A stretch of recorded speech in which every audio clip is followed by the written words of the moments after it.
So hope we are all ready for starting this roundtable after a lovely lunch. Yeah. So the topic for this roundtable would be rethinking retail agility with AI, aligning inventory and demand for better margins. So we have eminent panelists.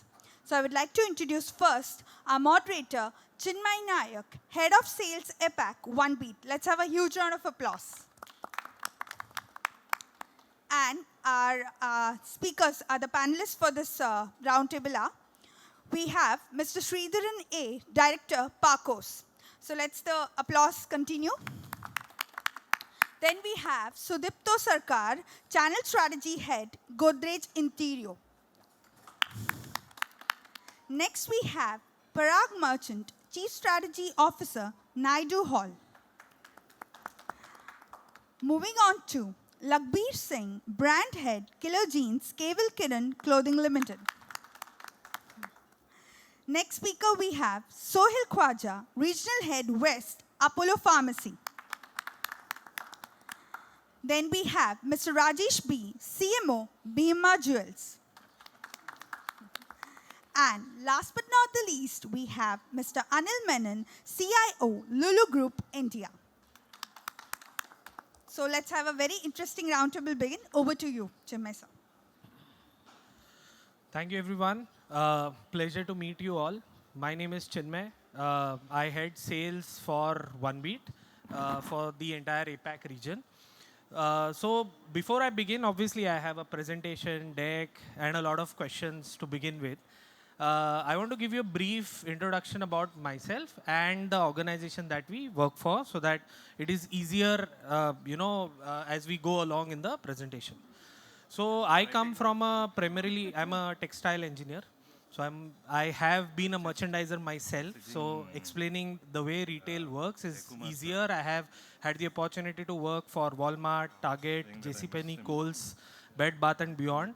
So American retailers way back in 2009 to 12, which allowed me to understand how retail has evolved globally. Because I'm talking about a period which is almost 13 years prior to where we are today. But even back then, they had technologies which are way ahead than what India is at the moment today. Okay, so taking up on that knowledge, it allowed me to come into tech. And that has been my journey. Last 4 years, I've been associated with Onebeat. I still remember me and Rahul together, Mr. Stone together coming to events. And I remember meeting Parag sir way back 4 years ago, Anil sir 4 years ago. At that point of time, we were a bunch of nobodies. But today, there is enough substance with which we can tell you what we bring to the table. Okay. Talking a bit about Onebeat. So Onebeat comes from the house of Goldratt Consulting. It's an organization that has pioneered theory of constraints, or TOC, like it is called. Dr. Eli Goldratt is the founder of the organization who had written theory of constraints way back in 1980s, which is popular amongst all possible retailers, manufacturers for various things. Now, using TOC, we tried solving using consulting techniques, methodologies. We came to India way back in, I think, 2009 as the first retail project was Chroma. At that point of time, Chroma was the first organized retailer to say, which had around 40-50 stores. It had just broken up its partnership with Woolworth, was stuck with a lot of inventory, and that's where we came into picture. So in a way, you can say Onebeat was built for them. Okay, because at that point of time, the technology or the challenges we saw there allowed us to build a tool that is today much more evolved. It has AI, product similarity, matrix, and a lot of things that I'm going to walk you through there. But our journey has been from Chroma, Titan, Tanishq, the Madura garments to where it is today. We work with around 70 plus brands in India and globally more than 250 brands. Whereas we have one of the biggest retailers of the world called Melissa Footwear in Brazil on our platform end to end. To India, we have the entire ABFRL group, to many more. Okay, so we have experience of working with any possible retail domain. If you talk about jewelry, we work with Tanishq, Thangamayal, are the DP Abhushan, then Carrot Lane. All these are jewelers that are a part of Onebeat's territory. If you go to books, we work with Crossword. If you're looking for apparel, the entire Landmark group, ABFRL group works on Onebeat, so it's enough apparel exposure to look at. If you want to look at FMCG, Anil sir, last time you had a question on FMCG. We work with Spencer's now. So we have entered that space as well. Okay, when it comes to fashion, we have tons and tons of clients. So practically we are spread across every category. Okay, watches, just in time, ethos, to name a few. So that's basically a product portfolio to begin with. Okay. Now before I begin, I have put in front of you 3 challenges. Okay, you would have individual cards. Okay, and I want you to read them and help me begin this presentation. Okay, so we asked ChatGPT, McKinsey a lot of questions that what are the top three challenges that retailers go through when it comes to technology adoption and primary challenges that for which they can use technology. Okay, so if you see, they have given 3 answers. The challenge number one, if you have, is called technology adoption, where there's the biggest thought process as to what technology should help a retailer to evolve or achieve the relevant ROI. And there are 3 challenges, 3 points that are written there as well. You can read them. Okay. Then there is challenge number 2. That talks about, I think, something that is on everybody's mind here, that my top line is increasing, but profitability is shrinking. Okay, this is, every board conversation since the last 2+ years, I believe. Everyone is growing on paper in terms of numbers, the valuations are growing, but the pockets are thinning. The last point, the third challenge, is overstocking or misallocation. However, overstock, understock, we look at the same, it from the same lens, 3. Now, I have put these 3 challenges in front of you, and I want your input to first look at it and, tell me, participate that according to you, what is the number one pain point for you, or, that you can understand for your organization? Would you be kind enough to, yeah. So for me, technology adoption, like you said, is not actually the challenge which I have perceived in my last few organizations. The thing is that when I see a presentation from you or somebody similar, I have a perception in mind. Okay, these are the problems he will solve, right? And I see a few screens that you show me, and I think these are the answers I am going to get in my business. But when the implementation happens, that doesn't happen. Okay. Something else comes up, Correct. right? So something was, maybe it was a dream, but I was thinking that is how the technology will turn out to be, Correct. but it doesn't. And that's where the ROI comes in, that it doesn't match. And then we think the ROI did not come in. Correct. But somewhere there is a disconnect. So as laymen, you are the software guys. But as laymen, we would think that, this is how my screen is going to view. Correct. These are the numbers that it's going to compare, put it in a graph and show it to me. But that's not what will happen. Something Correct. else will happen.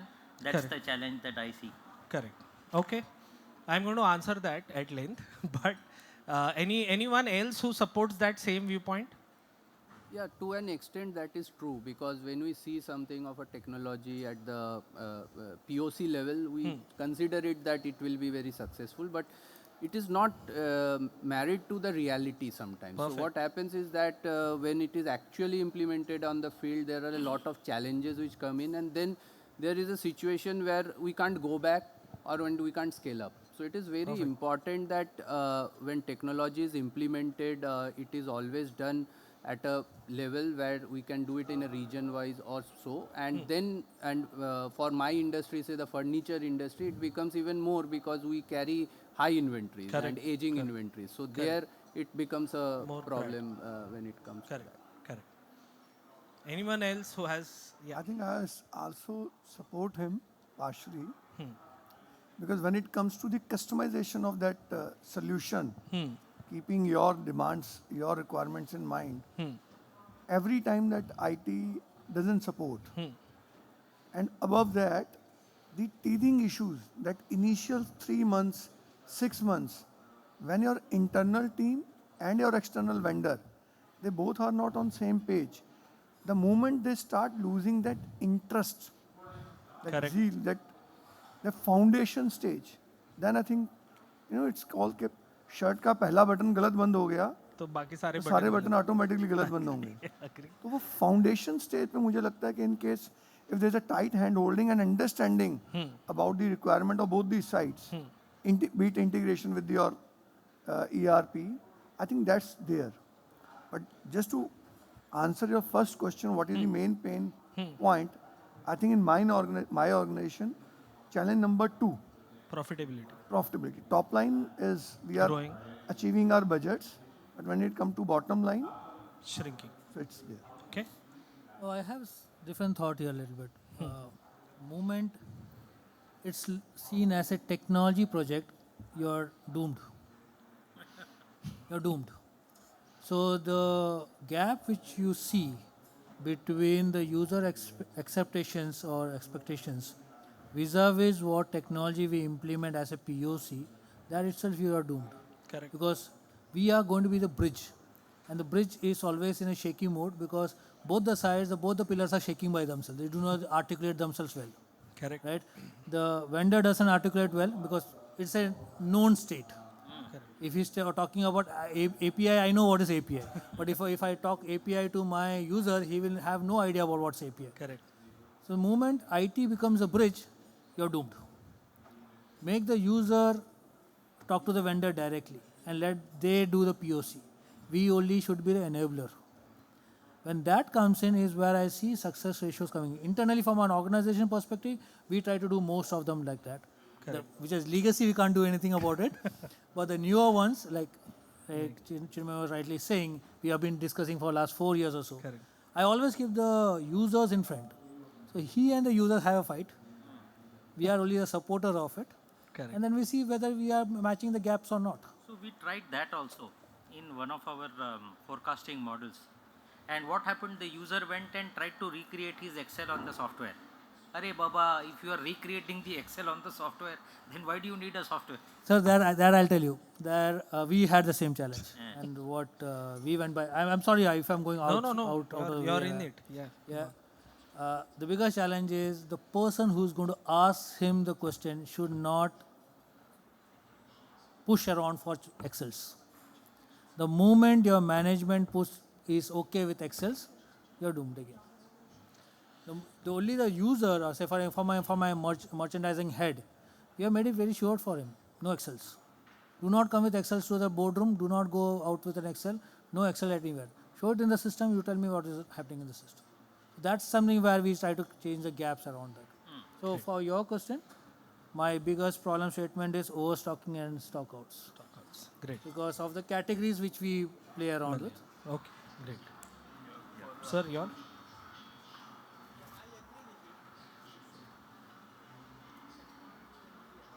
When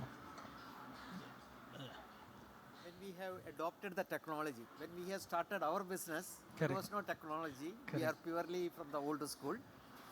And when the new technology started, we were start adopting the technology. When the presentation which we have seen, we thought it is a moon coming to the land. We thought we will start doing it, but the results what it is, maybe we were not competent that time to adopt the technology what it is been available and which has been introduced. But slowly, yes, we were come up with the technologies. But bottom line, if you ask me, technology did not give me that much of breakthrough than what we were doing earlier. Perfect. The technology definitely it was a purpose which is a useful thing for adoption, but it is not related to the business progress. Correct. Okay. Sir. Chinmay, so for an organization like ours, which has 7,000 plus stores, so the scale, for that scale, ROI is not a main concern, I believe, right? The real issue is, I think what Mr. Anil also said, that most of these solutions, they do not hold when they are done at the branch level, at the store level. Okay. So the real issues, the real problems which we have to solve, that occur at the branch level to the customer. And these kind of, if the solution is, if it can solve that problem, that is really value adding. So you want to add something? So I'm a bit of a toddler in this retail industry, just 4 months in the system. But I represent a brand which is almost having 100 years legacy of Bima Jewels. So here the biggest challenge for us is about the point which Anil mentioned about the inventory management. One is Overstocking. we all know the way the gold rates are going up, and on top of it, we also need to keep the regional customer demand, so that the trends and all we need to keep intact. So what happens is the rate with which we procure the jewelry, and then based on the trends we need to manage the inventory also, and that it also keeps changing from one pin code to the other. So if you have a catchment area for almost 30 kilometers odd, the taste is completely different when you cross that 30 kilometers. Correct. So that becomes a bigger challenge for us to manage that inventory and then ensure that that the inventory is rightly replenished, and the customer demands, all those sizes keeps varying. If you go take a ring as an example, though I may to, cater the design, but the sizes might not be available of that particular design. So these are some of the challenges we are facing. So that's how I'll put it across. Great. So thank you, everyone. So in a sense, if you see, everybody answered 1, 2, 3 different ways. Okay. So let me first start before I walk you through the deck. The first question of technology adoption. Okay. And this is my 4 years into the system. I have been part of very high-level product lifecycle management implementations myself while working with Wellspun and other organizations, and which have failed, being successful both ways. Okay. So I'll tell you the first challenge which I realized when I started working with Onebeat, when I started seeing the problem through the lens of TOC. Okay. And this is very, very important. Now, a lot of times, as a user, my eye for functionality is very high. Why? Because all I can see is that this functionality will make my life easier. That's it. That's the definition of technology for me. A definition of a technology for a common man is Google Maps. That I put my address here, it will show me where to go. My work is over. Now, what we do not realize is, when I'm doing that functionality, is it adding value to the organization's ROI? He does not have that bandwidth to think about that answer. So if you see, what has Google Maps done to us? It has made us reach places even more late. Because we know, acha 20 minutes mein pahunch jayega, the maps is saying, I'll go 5 minutes later. And by the time when we start, you'll suddenly see traffic and you'll end up reaching the same place later than what you had imagined to reach. Correct? So what happens is, the easiest answer is that technology can help deliver ROI if it is framed in the right way to observe what is the ROI that we want to achieve from it. If we are only chasing functionality, trust me, we are coming back to the same jargon again, that one demon will replace the other. Okay, and that is the biggest challenge when it comes to technology, because I'm a vendor. So I know a lot of people. So I'll give you an example before I start. A lot of people have been telling me that, why can't you give me, some analysis or data that I tell you this is the product I want to introduce. You tell me this is what it will sell. This is the sell through it will reach, and this is what will happen. Now, what is he demanding is a crystal ball. How will it help him? He doesn't know. It's a good to have technology for any retailer. Okay. And let's now, in the next slides, I want to address certain challenges. Okay. When it comes to retail, so that we then come to a conclusion that how can technology be used to look at the problem that we are trying to solve. Okay. So coming to first a basic introductory page, I think this I have already done, so I'll just skip it. So what are the biggest challenges when it comes to retail? Okay, there are 3 basic challenges today. Today, every customer wants more assortment. Like sir said, if Godrej Interior is into furniture, so today we want more and more options of furnitures. Earlier, there used to be only 1 or 2 types of furnitures that we would go to. Now it is minimalistic, it is luxury. Everything, every room has a need, and basis that need and a design, you need everything coordinated with everyone. Correct? Plus, every city has a different taste. Okay, like sir said, every 30 kilometers the design changes in jewelry. Same happens in fashion.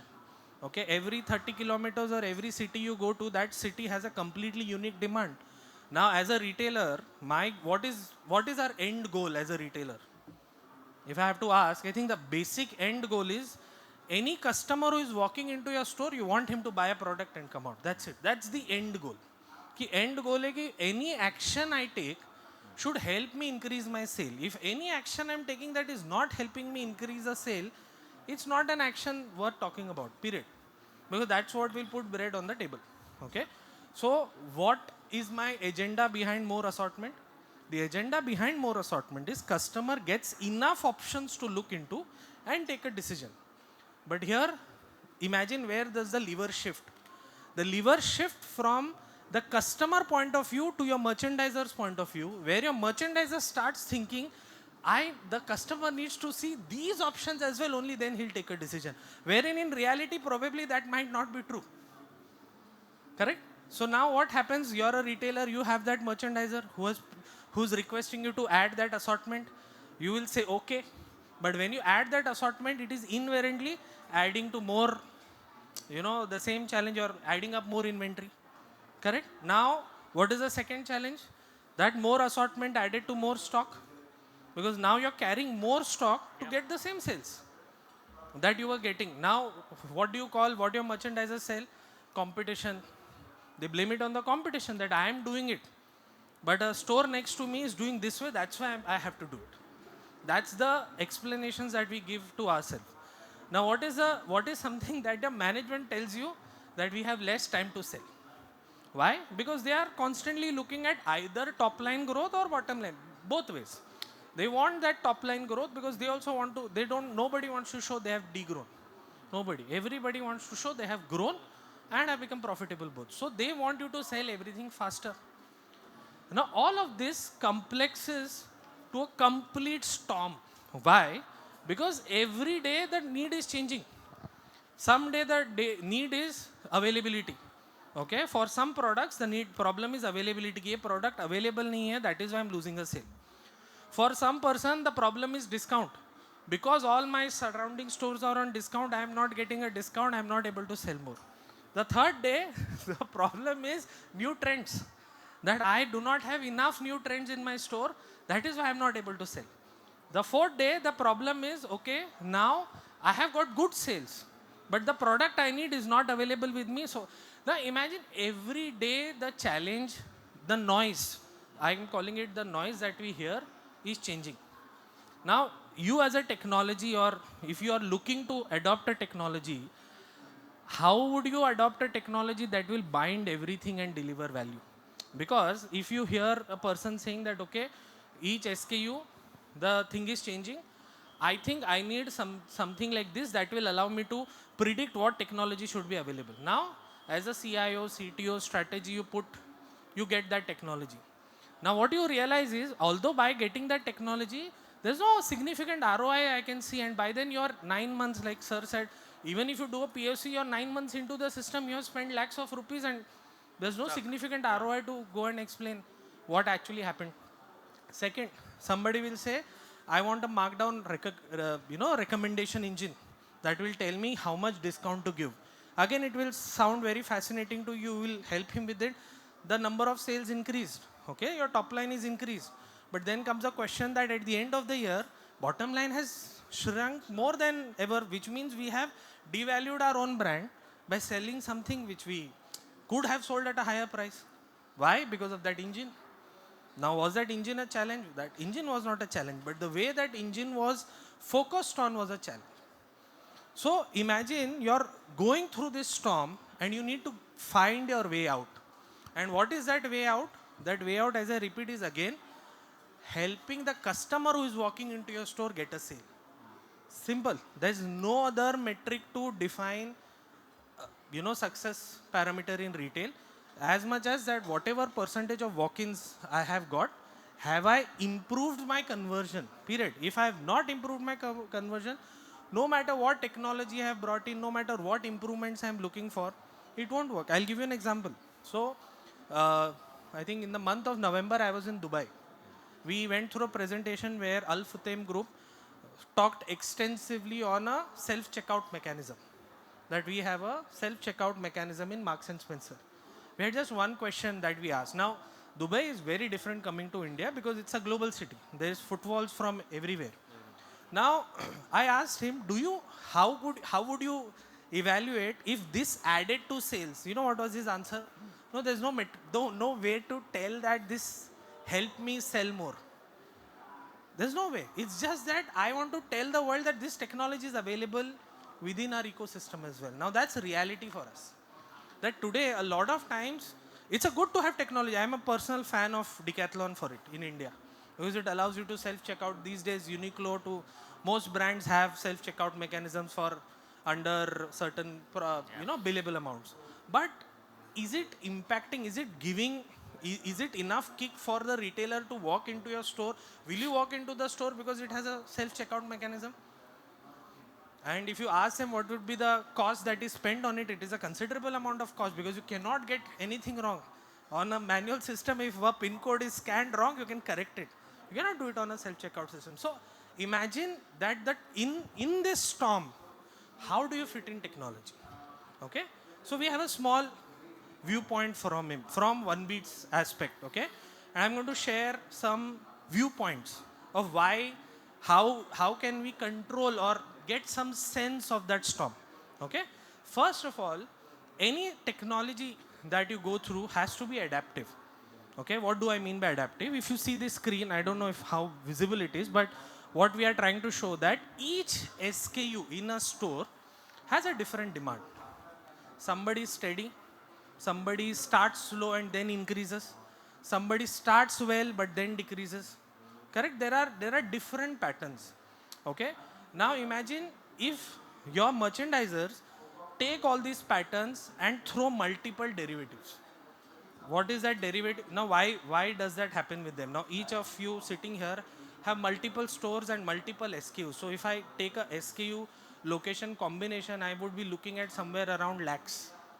Correct? Now it is impossible for any merchandiser to look at that amount of data and come to a number that this is what it's making readable. So why do we need technology? The need of technology is to identify how can we group these similar patterns, okay, together and take decisions for them differently and for another differently. So let's say if I'm looking at a pattern that started well but then reduced over time, what do you want the technology to do? You want the technology to push up that demand and then react accordingly and start reducing pushing of that merchandise to the store. This is where technology will be helpful. Why? I'll give an answer why. Okay? I'll go back. Why do we need this? Because when it comes to granularity, if you ask your merchandisers today, how is this category doing? His answer is, this category is doing good. It's aligned. Let's deep dive into this category. Okay, now this category has many SKUs. If I put up one SKU, I'll see the real story. I'll see that this same SKU has been depleted in a lot of stores where it has been performing well. It has been overstocked in a lot of places where it is not performing well. And in the places where it is performing medium, it is again overstocked. This is my reality. Why? Because as a brand, no merchandiser can go to this depth.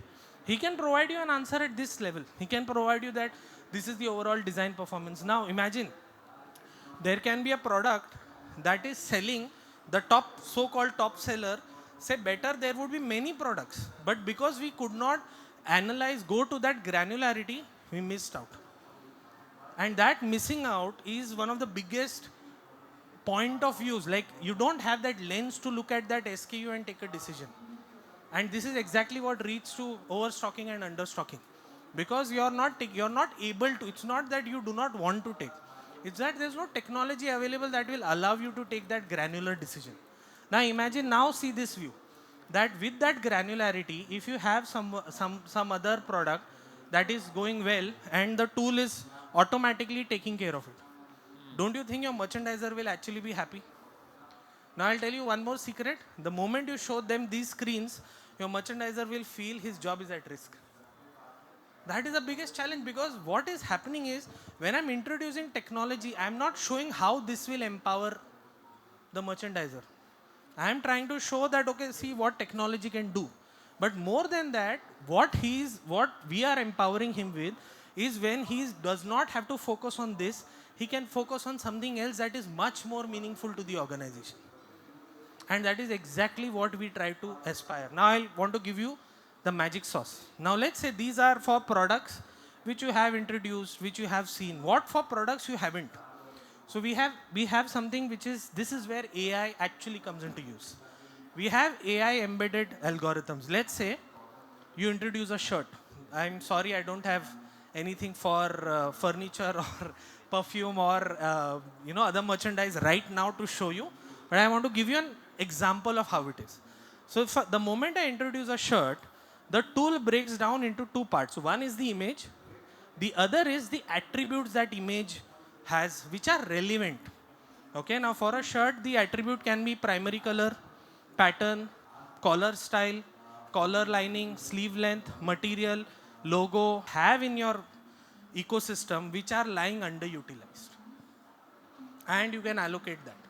Or probable, if you want to introduce a new product, okay, across all your stores and you do not know which product to allocate where, use this engine to decide what is it. So the engine throws you what is the match. Like this is a 92% match, this is the 88% match. Now this is where you empower your merchandiser. Now Onebeat will stop taking decision here and it will switch to your merchandiser, where now you're giving him enough information to see at product similarity, and using product similarity, take a decision as to where that allocation can happen better. Okay? This is where the true power of AI comes into picture. Now, not for every industry, image is an answer. Like for perfumes, image will never be an answer. For perfumes, it has to be attribute, it has to be brand. So the AI can be customized to study basis usage. Before we give any results to anybody, we take around 2 to 3 years of data to understand how your environment functions and how it correlates to a sale. Okay? Then comes the important part, which is like all of you said, configurations. What are the configurations? Now I am giving you this technology. Okay, like Parag sir said, or someone said that he created the Excel sheet again with the partner. Correct. Now why does that happen? Is because when you introduce a technology, a lot of times technology is not configurable to the user needs. So that's why what we decided is we built up these configuration engines at 3 levels. Number 1 level is assortment. Why assortment? Because each store has a unique demand. Okay, now I am talking about store. It can be like for a brand like Killer, it can be region. Because you already have 300, 400 stores. So you cannot go to that store level. But you can cluster at region level and think about assortments. Okay, but if I am talking about Apollo, I can still do the same. I can cluster my requirements at cluster level, region level, and then build store assortments accordingly. Okay, second is attributes. What attributes are needed everywhere? Is every attribute needed everywhere? Probably not. What can work, can be built around it. Second, okay, in between the season, which means right now we are in the month of Feb. So what if January your season started and within Feb you want to decide you want to change your assortment. Like for example, you have introduced a new collection and you know what is the average sell-through. Basis that we can tweak the assortment if we feel we are giving too much of something that is not needed in the store. Like for example, just to give you context, let's say there is a new requirement of unique side tables from furniture perspective, and I introduce 4-5 side tables as option. Option 1, 2, 3, 4, 5. That's my assortment for my customer to take a decision. But when I introduced it around Mumbai, people do not have big bedrooms. For them, these assortments are not required because they do not. For them, side table is just something besides to the bed. But the same in Bangalore, where there are bigger bedrooms, side table is a must. So how do you learn with this reason? Is looking at that sales that is happening at region wise, you immediately take that in between season, that analogy that I need to cut my assortment here and increase it there. And this I'm talking about at category level. Now how does it further help? This will further help you get more conversions. Why? Because you're responding to data. You're responding to what the data is telling you to do. Okay? Then there are life cycle. Every product has a unique life cycle. Like for example, in jewelry, we say that a chain that you wear a bestseller chain is any product that sells one in 45 days. It's a bestseller. But a necklace bestseller is one product that sells in 180 days. That's the difference. Okay. Now, can I look at necklace from the same lens? I cannot. Same is with denims. I cannot look at denims, shirts, and t-shirts from the same lens. For each product, there has to be unique life cycle rule that needs to be defined. The same happens for pharmacy as well. Okay, that you can define with respect to period what can be done. Okay, and then the last comes the inventory. That what is your store size, what is your lead time, how much can you accommodate in a store, those generic policies. Now, why are we coming to configuration at this level? Is because these are where merchandisers get confused. Should we listen to the tool or should we? Why? Because this is what my management has said my display capacity should be. Onebeat is recommending this much. How do I marry? So let's give them some, give them a better lens to see, and that is how we allow you to configure. Now imagine what have we done? We have seen the granularity, we have seen the adaptivity, and we have seen the configurable lens. And this is exactly why a whole uniform solution allows you to execute anything effectively. Because what you are doing is, think about it, like let me answer all three challenges that we asked. The first challenge, the problem number 3, let's go 3 to 1, was overstocking and understocking. Do you think if we go granular and if we are adaptive, am I solving, understocking and overstocking automatically? Let's go a level up, profitability. Again, if I'm solving understocking and overstocking, automatically there will be an improvement in my profitability because I'll not increase my assortments. It will have a churn, right? And the last part is, because I'm doing these two well, automatically there's an impact on ROI. Then technology adoption becomes a lever for the organization to look at it. Now, what we did is, where it fails is when it becomes not a holistic viewpoint, it becomes a functionality viewpoint. Okay, technology adoption will always fail when it becomes a functionality viewpoint and not a holistic. And that's why we have holistic. I have many more screens to show. You can come to my booth and I can show you. So like for example, in planning, we have an entire module. Right? How do we merge? Now, how are we different, and why am I constantly walking you through the integrities? Is because we don't work on when it comes to planning. Now, let me address. I'm sure everybody here wants a better forecasting tool. Correct?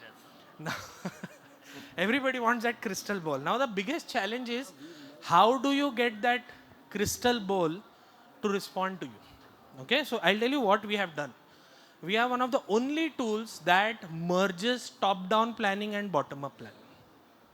Okay, what is bottom-up? That you plan for a store and take it up to the entire region. Like you plan for a store, then for a region, then aggregate the regions, then you have an aggregated level. Now, you get this number automatically from Onebeat because we have your 3 years of data and 2 seasons, let's say, if we go trying to do a pilot. Now, I know your bottom-up capability for each store. Now you can come and tell me that top-down, my growth plan is 10% or 15%. Now, when I push my top-down growth to my bottom-up, I know my variance. I know on which assortments I am over betting and on which assortments I am under betting. What I can do, I can give you a lever to manage it both. That you can cut down things that are not working for your environment, and you can add things that are working out for your environment. Now, whatever you do, once you do, the tool will take care of entire execution. It will take care of your allocation. It will take care of your replenishment. It will take care of your markdowns. It will take care of your liquidations. Everything end to end on an autopilot. All you need is your, like I said, the holistic goal to be aligned to ROI. One single principle that it should impact my sale. It should increase my sale. If any technological evaluation that I'm doing is not allowing me to sell one more perfume bottle or one more piece of furniture or one more apparel, it's in the air. There's some issue with the way we are looking at or identifying the challenge. And that is exactly why I said we have a complete stack. That you have planning, you have allocation. Now, where does AI come into all of this? AI is not needed everywhere. Trust me. You don't need AI to forecast better, because even today, if you go to ChatGPT and ask for any forecast, do you think 6 months later it will happen? It won't, because it's just a forecast. You need a tool that responds better. So AI will help you respond better. How? First, AI is in the planning section to help you smart it, cut it out, where whatever top down you're pushing and whatever bottom up is your reality, where you can take certain bets. Can you take a bet on certain attributes? Would it help?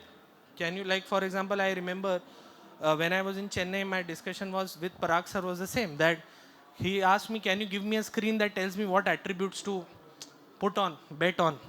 What if I tell you those attributes when you're doing your top-down, bottom-up merging? That, okay, if you want to take a bet on these attributes, bet on these colors, bet on these styles. How you evaluate it, it is basis your data. What you call it style, what you call it, but that's something that you can get as a input to answer. That's where AI will help. Second place where AI helps, allocation, where you use image similarity. Why? Because when you began the season, certain attributes are doing really well. Now, in middle of the season, you realize it is not doing well. How will you get that insight? That's where again AI comes into picture. AI will give you a product similarity. So I'm in discussion with a value format from Delhi, and one of the prime reasons he's like, the planner says that in the middle of the season, my management realizes that this product is doing good in my competitor's shelf. I need to put it here. But the challenge is they don't know whether if they put it here, what will be the sell-through. So first they create budget, they get a gap, they try to get the product, but the moment they start pushing here, they don't know which store to push that product. Well, you have an AI engine that allows you to tell that. Because the moment you introduce that product with image and attributes to Onebeat, Onebeat can tell you that which store are the best bet for it to introduce and sense the taste of the crowd. That is the crowd that are coming to your store ready for it? The second challenge when it comes is, what are your good bets? Like say you pulled up a new design, it is doing amazingly well, but you didn't bet high on it. You bought, let's say, 1,000 pieces for it, just giving it as a number as an example, and suddenly you realize I can buy 2,000 and sell it further.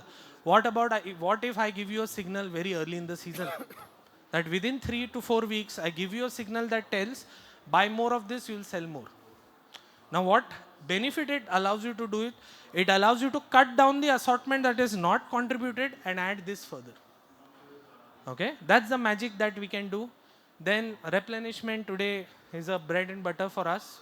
A brief, significance to give you our effectivity is, Blue Yonder, the company is owned by Panasonic, but Panasonic in Japan uses Onebeat for its replenishment and, inter-store transfers. So that's the level of accuracy we have achieved in this space. Then comes consolidation. Now, when it comes to consolidations are at different levels. It's design level, style level consolidations that you have a particular collection. Then you have size set consolidation, that certain sizes are broken. For example, in jewelry, there is a necklace and 2 earrings. There are 2 earrings somewhere, necklace is somewhere, merge it. Okay, all those decisions need AI. Why do you need AI? Just giving you an example, even if you have 30 stores, okay, do you know how many combinations you can get of inter-store transfers? It's 30 into 29 times. How do you commit? How do you break it down? You need AI to tell you what is your maximum bet on how much sell-through can it deliver. And that's where consolidation comes into picture. And lastly, AI again on liquidation. This is where we are very proud of what we have built. We have built a markdown engine that uses your historical data and tells you that what percentage you should give to a particular product for you to initiate a markdown. Should it be 10% to begin with? Like, for example, like I was saying, the question that Parag sir also said, that top down is doing well, top line is doing well, bottom line is struggling. Why? Because at times we end up over discounting a product. How about start slow and then capitalize? And that is exactly what we are trying to do when it comes to liquidation. Okay, use the AI engine again. So this is in pursuit of trying to, I would say, nail the storm or get control of this entire storm that we saw, that you are building an engine that is holistic to one goal. And what is that one goal? To get that one more sale from a customer who's walking. That's it. If your technology that you're bringing in the store is not aligning to that one single goal, trust me, it's a good to have technology, not a must have technology. I'll give you one more example, okay? To explain this better. So if you remember, as a kid, my job was to get bread for my family. Get that. I stay in a small town nearby Mumbai. So the bread that we would get is a modern bread, which was sandwich bread. Or at times, at that point of time, that brun pav. I don't know if it's a hard pav and under it is very soft. These were the two types of bread that was available, the choices in front of me. Today you go to any supermarket and sit, only look at the bread. There is white bread, sandwich bread, butter bread, milk bread, multigrain bread, sourdough bread. Now imagine for you to, it gives a very good question. How much is too much? How much? How will you define? Now imagine that's the same experience your customer goes through when he's entering your store to buy a brand. Okay, I have been a avid killer user a long time, for I think until 2010 when I came to Mumbai. I did not know of any other brand except Killer, because Dhanu didn't have any other brand at that point of time.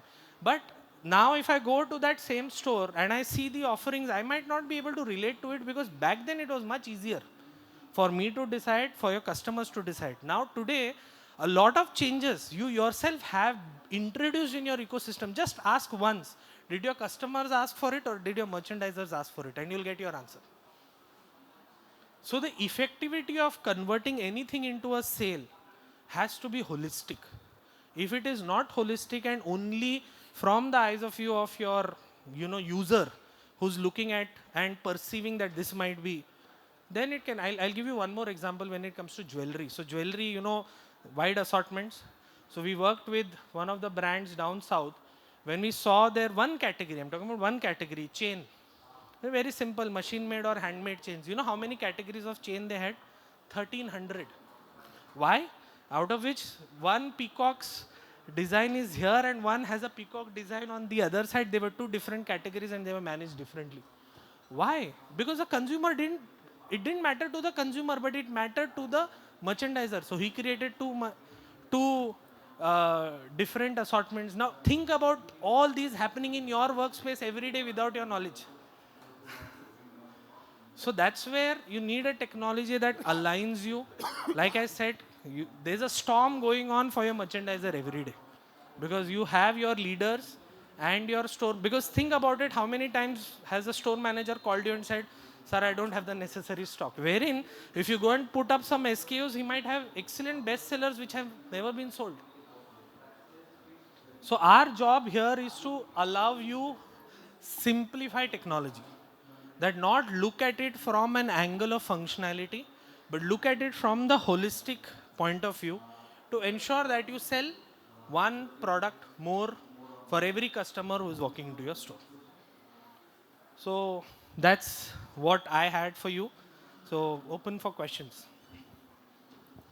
Very interesting presentation. I have two things to ask here. You have spoken about product life cycle. So the other way is your solution, is that tool is helping me out to understand the consumer buying pattern also. Like the same consumer is buying X fit from me for last say 10 years. Now, but he's shifting in sizes, he's shifting in his buying pattern. Earlier he was buying only one category, now he's also started buying blazers, and he's buying more blazers rather than he has moved from denim to cotton trousers. Oh, does this tool cover that part? So no, and I'll tell you why. Okay. So I'll go back to my Because slide. when it comes to demand forecast or the trend analysis, so how will it align? I'll help you. Okay. So there's no need for me to go to that level of customer profiling and study that. I'll come to know from what my overall customer is, It might be a new customer. It's okay. It is absolutely. Allow me to explain. See, what happens is, आप जितना granular जाओगे, like for example, if you take a look at your customer database, if I go into Killer has been here for more than decades. Okay, you might have what, crores of customers, unique customers with phone numbers. How many will you आप कितनों को consistently happy कर सकते हो? The more granular you go, the more complexity of planning you put onto yourself. Okay, what you have to absorb, there's I might get probably, let's say 15 to 20% of your customer base will be probably loyal, who will be coming only to your shop to buy what you sell. 85% of the customers base that you have are not loyal. They come to you because you have something good to offer for them for the collection. You were one of the first choices. So for me, the more granular I go, I increase my complexity in planning. This is data. I'm telling you upfront. If you look at any big organization, I'll give you one simple example in jewelry. You know Tanish, more than 500 plus stores. You go to any small regional player with 10 stores. Do you know Tanish has 45 to 50% of its collection similar across 500 plus stores, but still manages 46,000 crores of turnover. But there are certain these 5 stores, 10 store jewelers who have even a bigger variety but have lower inventory turns. Because the more granular you go, you are doing it right. Your intention is not wrong, but that intention adds to the complexity of your planner. That makes difficult. Now, that's why I said, why I opened this slide immediately, is jitna granular mein jaunga har bar to take a planning decision, it's not appropriate. When you take planning decisions, you have to take it at assortment level. You have to take it at core attributes level. Like for example, here it's a right example. Let's say you realize that jackets are doing good. Just giving an example. What jackets are doing good? See to it one attribute. Leather jackets are doing good. Printed jackets are doing good. Chinmay, I think he is trying to follow the customer's journey. I agree. So what he is talking about is CLV, the customer lifetime Yes. value. So one is this. Second is like if I say that I'm selling say 10 lakh pair of denims in a year. This year again I'm selling say 15 lakh garments. Correct. So I'm growing by 50%. And there's of course there's a shift from slim fit to straight fit or loose fit. Correct. So I should know that the 5 lakh units has been bought by a new customer or there's a shift from the existing customer. What if I give you that data at assortment level? That where I tell you that for certain assortment, like you said, till the time the merchandiser is still confused between the existing business because the existing business is still same. So that 5 lakh has come through new customer or the buying pattern changed from the existing base. See, my point is both. दोनों आप कोई भी lens से देखो. अगर आप if you go and look at it from a consumer's lens, you'll increase your complexity of it because lens बढ़ जाएगा.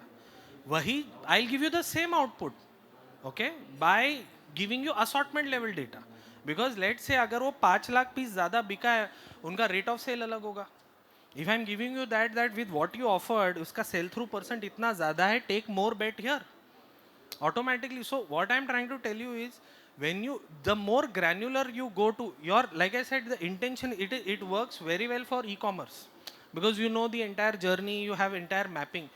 But when it comes to retail, just by looking at billing cycle, you do not know what was the reason of that purchase. Was it an impulse purchase? Was it a occasion purchase? What happened that led to the sale? So the more granular you go, it will create more havoc for your merchandiser. To make his life easier, focus on, like I said, attribute combination. Like jeans में skinny fit है, boot fit है, casual fit है. If my casual foot को मैंने इतने options दिए थे, and that rate of sell through is much better than this, it's a clear sign for me to improve that assortment. And that will, see again, focus on local optima versus global optima. What is it that you can solve? Yeah. One more question is about, since you are working on statistical data, so will this tool help me when I'm entering into new markets, Yes. new zones?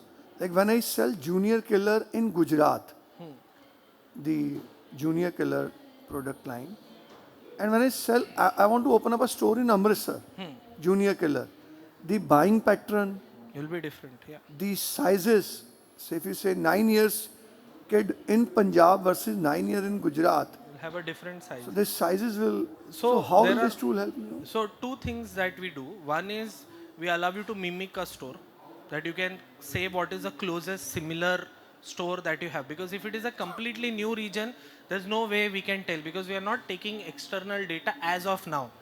The only reason is external data is available, but how much of it is reliable, we do not know. Because if we give you an input on external data that is available in the market, like for example, there were certain tools that used to tell what colors or patterns did well in the region. But we have evidence where when the brand introduced, it didn't function. So it is not reliable. So what we try to do is, first step, we try to mimic कि क्या है उधर. The benefit with Onebeat is, no matter, I'll give you an example. Max uses Onebeat. Within 2 weeks, we can tell them what is a bestseller and not. Because the algorithm has evolved to that level that within 2 weeks, within a month, we can request to change the assortment, to correct it, remove it, to respond to the consumers who are there in that arena, rather than forcing it to take a decision directly. Yeah. Any other questions? Great. Thank you for your time. In case you have any further questions, we have a booth here, 11A. Please feel free to drop by and we can go through certain more elements in much more detail and take it ahead accordingly. Thank you for your time. Lovely. Appreciate it. Thank you.